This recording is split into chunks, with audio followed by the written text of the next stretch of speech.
Hello दोस्तों, मैं Sarla Yadav SY Hindi platform channel पर एक बार फिर से आप सभी का हार्दिक अभिनंदन करती हूं।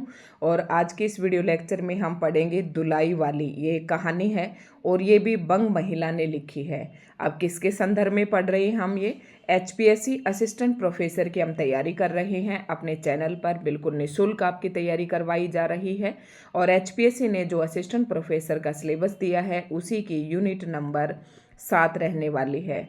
यूनिट नंबर 7 और यूनिट नंबर 7 के अंदर कहानी दी गई हैं। टोटल 21 कहानी आपके सिलेबस में दी गई हैं। तो आज हम दूसरी कहानी पढ़ रही हैं और ये भी बंग महिला की कहानी है। इससे पहले हमने चंद्रदेव से मेरी बातें, ये भी हमने बंग महिला की ही कहानी कल की वीडियो में पढ़ी थी। तो दोस्तों, यूनिट नंबर 1 मैंने कंप्लीट करवा दी। यूनिट नंबर 5 और 6 कंप्लीट करवा रखी हैं। भारतीय काव्य शास्त्र और पाश्चात्य शास्त्र भी मैंने कंप्लीट करवा रखा है। तो आप उसकी वीडियोस देख सकते हैं। कल ही मैंने पोस्ट पर लिंक डाला था प्लेलिस्ट का, तो वहां से आपकी सारी वीडियोस मिल जाएंगी।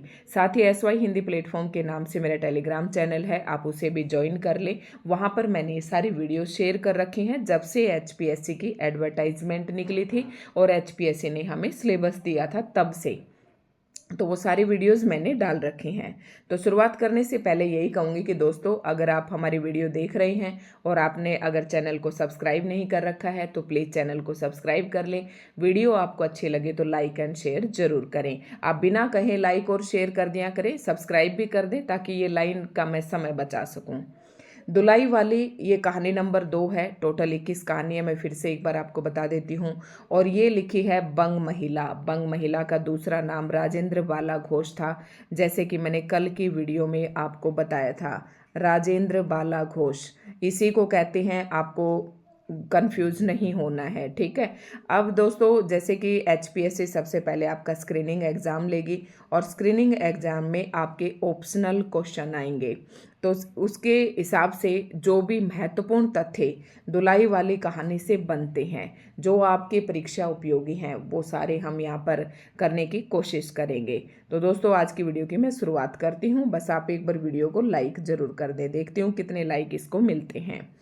तो दुलाई वाली कहानी का नाम है दुलाई वाली, लेखिका का नाम है बंग महिला, ठीक है। मैं बोल रही हूँ, आप साथ साथ अपने पेन कॉपी लेकर बैठें। जो भी इंपॉर्टेंट तथ्य हैं उन्हें आप नोट डाउन कर लें। अगर आपके पास दृष्टि पब्लिकेशन की बुक है तो मैं उसी बुक से पढ़ा रही हूँ। उस बुक में आप अपने अंडरलाइन करते, जैसे भी आपने अपना जो भी स्ट्रेटजी बना रखी है उस हिसाब से आप अपने नोट्स तैयार कर लें।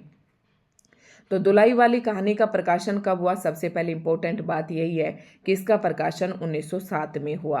कौन सी पत्रिका में छपी थी? ये सरस्वती पत्रिका में इसका प्रकाशन हुआ था। ये इंपॉर्टेंट बात है, दोनों बातें आपको नोट कर लेनी है। एक तो दुलाई वाली कहानी की लेखिका बंग महिला, प्रकाशन 1907 में और सरस्वती पत्रिका में हुआ, ठीक है। इसके बाद इनकी बंग महिला की कुछ कहानियां हैं, प्रमुख कहानियां, उनके नाम यहाँ पर दिया गया है। कुंभ में छोटी बहू, भाई बहन, दालिया और हृदय परीक्षा, ये इनकी कुछ प्रमुख कहानियां हैं। हो सकता है जब बंग महिला की 2 कहानियां आपके सिलेबस में दे रखी हैं तो हो सकता है कोई और कहानी देकर भी आपसे पूछ सकती हैं कि इस कहानी की लेखिका कौन है।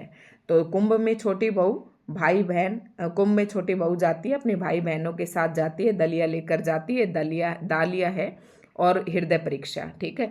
ये इनकी क्या है? प्रमुख कहानियां हैं। उम्मीद करती हूँ कि इतना आपको समझ में आ गया होगा। अब बंग महिला के बारे में कुछ बता रखा है, कुछ विशेष होगा तभी बता रखा है। तो इनका जन्म कब हुआ था? 1882 में हुआ था और पूरा नाम है राजेंद्र बाला घोष। जैसे कि बंग महिला, इनका नाम अधिकतर फेमस है इस नाम से ये, लेकिन इनका वास्तविक नाम है राजेंद्र बाला घोष। अगर आपको ऑप्शन में बंग महिला मिलता है या राजेंद्र बाला घोष मिलता है तो आपको कंफ्यूज नहीं होना है, दोनों एक ही नाम है। आरंभिक दौर की महिला कथाकारों में प्रमुख, आरंभिक दौर यानी कि जब कहानी का दौर चला हुआ था, कहानियों की शुरुआत हो रही थी, तभी से प्रमुख कहानीकारों में से है ये एक। इनकी पुस्तक कुसुम संग्रह का संपादन आचार्य रामचंद्र शुक्ल द्वारा किया गया। ये बात महत्वपूर्ण है, इसलिए यहाँ पर इस तथ्य को यहाँ पर डाला गया है। इनकी प्रमुख पुस्तक क्या नाम है? कुसुम संग्रह। कुसुम नामक जो संग्रह है इनका, वो उसका संपादन किसने किया? आचार्य रामचंद्र शुक्ल जी ने किया। ये बात भी आपको नोट करनी है। चलती हूँ आगे प्रतिपाद्य। प्रतिपाद्य का मतलब मैंने पहले बताया था कि हर एक लेखिका का या लेखक का यानी कि हर एक व्यक्ति का किसी न किसी बात के पीछे कोई ना कोई प्रतिपाद्य होता है, कोई ना कोई उद्देश्य होता है, कोई ना कोई मकसद होता है उस चीज़ को लिखने का, उस चीज़ को कहने का। तो अब देख लेते हैं कि दुलाई वाली कहानी लिखने के पीछे बंग महिला का क्या प्रमुख प्रतिपाद्य रहा है। तो इसमें नवल किशोर द्वारा एक पात्र है, पात्र भी आपको ध्यान रखना है, पात्र भी आपके पेपर में बिल्कुल पूछे जा सकते हैं। तो हम यहाँ पर यही महत्वपूर्ण तथ्य जो हैं किसी भी कहानी से संबंधित वही आपको देने वाले हैं। नवल किशोर द्वारा अपने मित्र वंशीधर से रेल में किए गए मजाक की सरस कहानी है। मतलब दो पात्र हैं, एक तो नवल किशोर है और दूसरा पात्र है यानी कि नवल किशोर का एक मित्र है और मित्र का नाम है वंशीधर। दोनों रेल में अपनी यात्रा कर रहे हैं और उस यात्रा के दौरान क्या मजाक करते हैं वही ये कहानी के रूप में आपको दिखाया गया है। तो दो पात्र हैं, नवल किशोर और दूसरा वंशीधर। काशी बनारस के लोगों के जीवन पर प्रकाश डाला गया है इस कहानी में। तो ये प्रश्न भी आपसे पूछा जा सकता है कि दुलाई वाली जो कहानी है वो किन लोगों के जीवन पर प्रकाश डालती है। तो काशी और बनारस के लोगों पर। बनारसी शौक और बोली का समावेश यानी कि बनारस के जो लोग हैं उनको किस किस चीज़ के वो शौकीन है और उनकी बोली किस प्रकार की है, इसका समावेश भी इस कहानी में किया गया है। विभिन्न परिस्थितियों में इंसान की दिनचर्या का चित्रण इस कहानी में साथ ही साथ बंग महिला ने यह भी बताने का प्रयास किया है कि व्यक्ति के अंदर जब अलग अलग परिस्थितियां आती है तो इंसान की दिनचर्या किस प्रकार की होती है। मान लो हमारे पास ही अगर किसी दिन किसी काम का बर्डन बढ़ जाता है, दो चार काम इम्पोर्टेंट हमारे पास आ जाते हैं तो हमारी जो दैनिक दिनचर्या बिल्कुल भंग हो जाती है, हम थोड़ा अपसेट हो जाते हैं। तो इसी प्रकार से कुछ विभिन्न परिस्थितियों के माध्यम विभिन्न परिस्थितियां आने पर इंसान की दिनचर्या क्या हो जाती है उसका चित्रण इस कहानी में किया गया है। काशी से इलाहाबाद की यात्रा का विवरण, ये इंपॉर्टेंट पॉइंट है कि दुलाई वाली कहानी में नवल किशोर और उसका मित्र वंशीधर कहाँ से कहाँ तक की यात्रा करते हैं। तो काशी से इलाहाबाद की यात्रा का विवरण है, क्योंकि एचपीएससी ने पीजीटी हिंदी में भी कुछ इस प्रकार के प्रश्न पूछे थे, इसलिए मैं आपको बता रही हूँ कि ये इंपॉर्टेंट है। दो मित्रों के हंसी मजाक एवं व्यवहार का चित्रण इस कहानी में किया गया है। तो दो मित्र कौन से हैं ये भी आपको याद रखना है, नवल किशोर और वंशीधर। दोनों में गहरी मित्रता है, दोनों एक जान दो काली, मतलब दो एक जान है लेकिन दो मित्र हैं, कहने को इतनी गहरी दोस्ती दोनों में है। तो समझ गए होंगे इन सभी बातों का दर्शाने का, अपने पाठकों तक पहुंचाने का यही प्रतिपाद्य है लेखिका का। प्रमुख पात्रों पर थोड़ी चर्चा कर लेते हैं। मुख्य पात्र, अब मुख्य पात्र कौन कौन है, एक तो वंशीधर है और वंशीधर की जानकी के पति यानी कि वंशीधर की पत्नी का नाम है जानकी। नवल किशोर के मित्र हैं, नवल किशोर के लिए अगाध स्नेह है। ये तो पहले ही पढ़ चुके हैं कि वंशीधर और नवल किशोर दोनों में गहरी मित्रता है, एक दूसरे के लिए परस्पर स्नेह भी है। और वंशीधर की पत्नी का नाम है जानकी। नवल किशोर, अब ये पात्र आपको पता चल गया, वंशीधर एक पात्र है और वंशीधर की पत्नी का नाम है जानकी। और ये जो वंशीधर है ये नवल किशोर के गहरे मित्र हैं। अब दूसरा पात्र आता है नवल किशोर, तो ये भी वंशीधर के घनिष्ठ मित्र हैं, विनोद प्रिय हैं, मतलब हास्य मजाक इन्हें पसंद है, खूब हंसी मजाक करने वाले हैं। ये इनके पात्र के जो चरित्र है उसके बारे में ये लाइनें बताती हैं। कलकत्ते से नई बहू को लेकर चले थे और वंशीधर को तार भेजा था कि उन्हें ट्रेन में मिले। अब देखो नवल किशोर कौन है, नवल किशोर अपनी नई बहू यानी कि उनकी शादी होती है और नई बहू को लेकर कलकत्ते से चलते हैं और वंशीधर को तार भेज देते हैं कि तुम उस दिन फलाना फलाना ट्रेन में मुझे उस जगह पर मिल जाना, ठीक है। तो वंशीधर इन्हें तो नवल किशोर भी अपनी नई बहू को लेकर आ रहे हैं और वंशीधर की पत्नी का नाम क्या है, जानकी है, ऐसे आपको याद हो जाएगा। और कट्टर स्वदेशी थे, मतलब अपने देश से कट्टर प्रेम करते थे, देश प्रेमी थे। जानकी कौन है ये पहले ही बता चुकी हूँ, अब जानकी के चरित्र के बारे में भी जान लेते हैं। वंशीधर की पत्नी है और उन्हें नवल किशोर का हंसी मजाक पसंद नहीं था। दोनों मित्र नवल किशोर नई बहू को लेकर ट्रेन में आ रहे हैं और वंशीधर को बुला लेते हैं लेकिन जो नवल किशोर की नई बहू है उसे हंसी मजाक पसंद नहीं था। हालांकि उनमें नवल के प्रति कोई दुराग्रह नहीं था। दुराग्रह मतलब कोई बुरी प्रकार की धारणा उसके मन में नहीं थी नवल के प्रति। पारंपरिक भारतीय नारी थी, ससुराल से विदा होने पर रोने जैसे संस्कार उनमें विद्यमान थे। ठीक है, तो ये संस्कार उसका बताया गया है। वो एक पारंपरिक नारी थी और इसलिए उसको थोड़ा सा हंसी मजाक पसंद नहीं था, कुछ मेरे जैसी थी, हो सकता है। गौण पात्र कौन कौन से हैं? वो तो थे प्रमुख पात्र। प्रमुख पात्र कौन से हुए आपको बता देती हूँ। वंशीधर, और वंशीधर की पत्नी का नाम है जानकी, और उसके बाद दूसरा है नवल किशोर, और दोनों में गहरी मित्रता है। और नवल किशोर अपनी नई बहू को लेकर आ रही हैं कलकत्ते से, और वंशीधर को तार कर देते हैं कि तुम मुझे ट्रेन में मिल जाना। ठीक है, अब गौण पात्र हैं नवल किशोर की बहू और नवल किशोर। गौण पात्र कौन है? एक तो नवल किशोर की नई बहू, एक सीता है, जानकी देई की बहन है। ठीक है, जानकी देई की क्या है? बहन है। एक पात्र और आएगा कहारिन, ये जानकी के मायके में नौकरानी थी। जानकी कौन है? वंशीधर की पत्नी।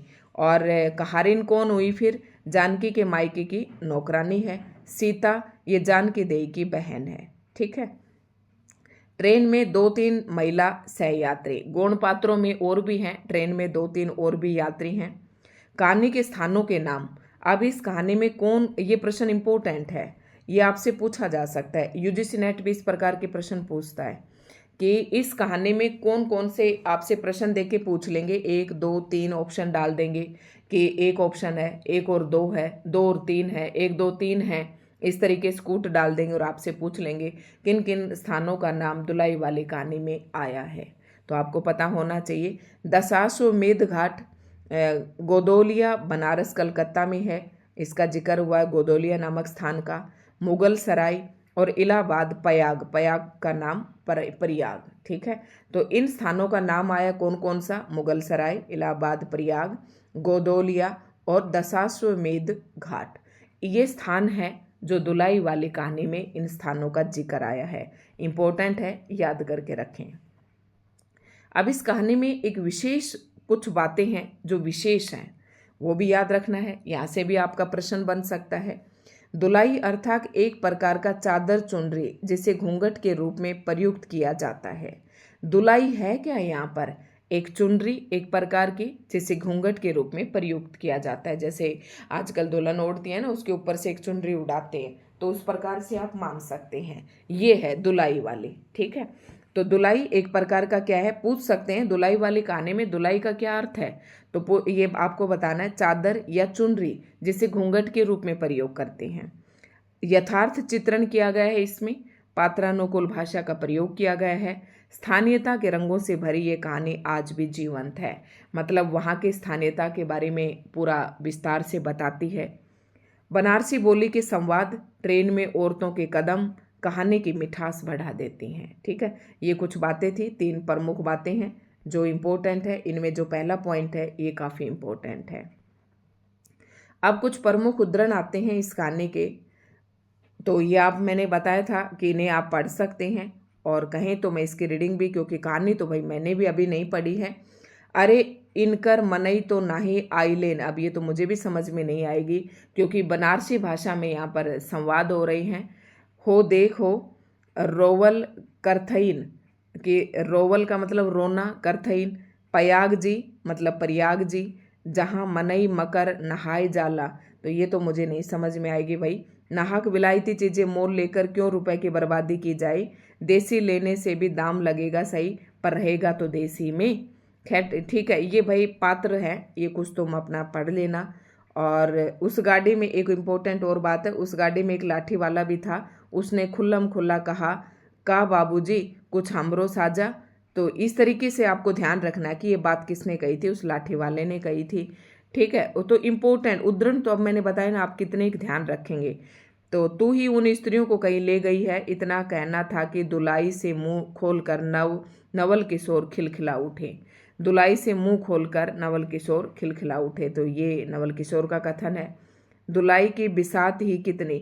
ठीक है, तो ये कुछ उद्धरण है, मतलब प्रमुख कथन है इस कहानी के, और यही थे बस, इन्हें एक बार पढ़ लें ताकि आपको पता चल जाएगा। वैसे अगर आपको पात्र का पता है ना तो आप तुरंत समझ जाएंगे, और अगर उस कहानी के बारे में पता है कि क्या उस कहानी में चर्चा की गई है, किस बातों की, तो उस लाइन को पढ़कर आप तुरंत पकड़ जाएंगे कि उस कहानी की बातचीत की गई है। तो दोस्तों ये कुछ इंपॉर्टेंट बातें थी इस कहानी से संबंधित, और उम्मीद करती हूँ कि आपको समझ में भी आ गई होंगी। यही 2 कहानी छोटी छोटी थी, 1-2 और कहानी छोटी आएंगी, बाकी सारी बड़ी बड़ी हैं। तो आज की वीडियो आपको कैसी लगी, सारे इंपॉर्टेंट जो पॉइंट्स हैं आपको शायद मिल गए होंगे। तो बस वीडियो को आप लाइक एंड शेयर जरूर करें। धन्यवाद।